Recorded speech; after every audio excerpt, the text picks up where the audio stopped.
কি যে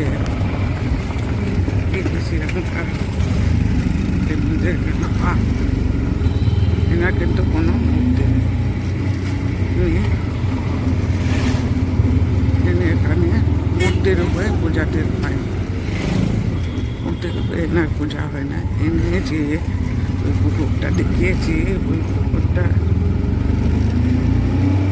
হাত খুলে যেহেতু উনি পর্বতের ছিলেন, এই জন্য এখানে আপনার পর্বটাই পূজা হয়।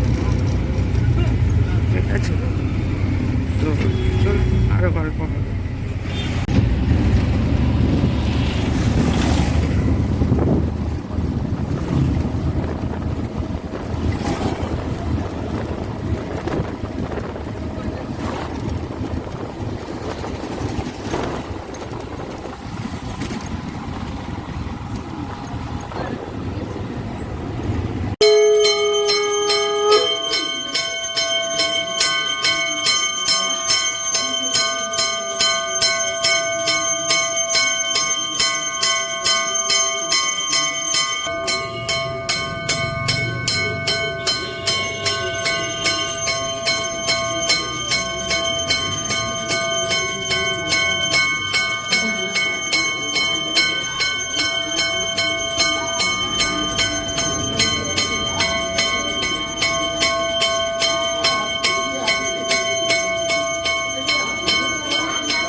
আমি পূজা বাড়িতে হ্যাঁ, কালকে 11টা চলে যাবে ওখানে ইয়ে বাড়ি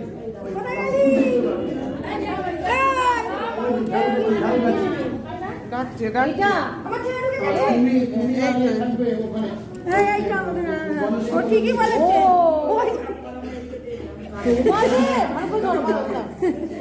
পুজো থাকবে আমি হ্যাঁ চল ভালো করে চল থাকবো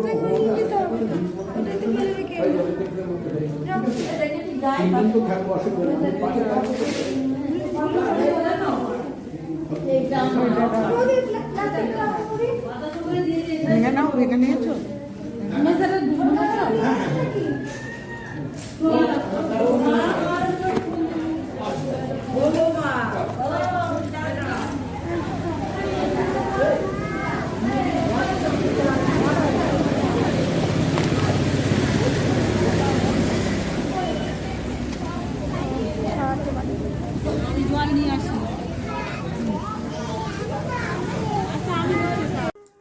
এইমাত্র আমি পুজো দিয়ে এলাম, তো আমি শ্রীরামকা কালীবাড়িতে পুজো দিতে পারিনি, ওখানে মন্দিরটা বন্ধ ছিল।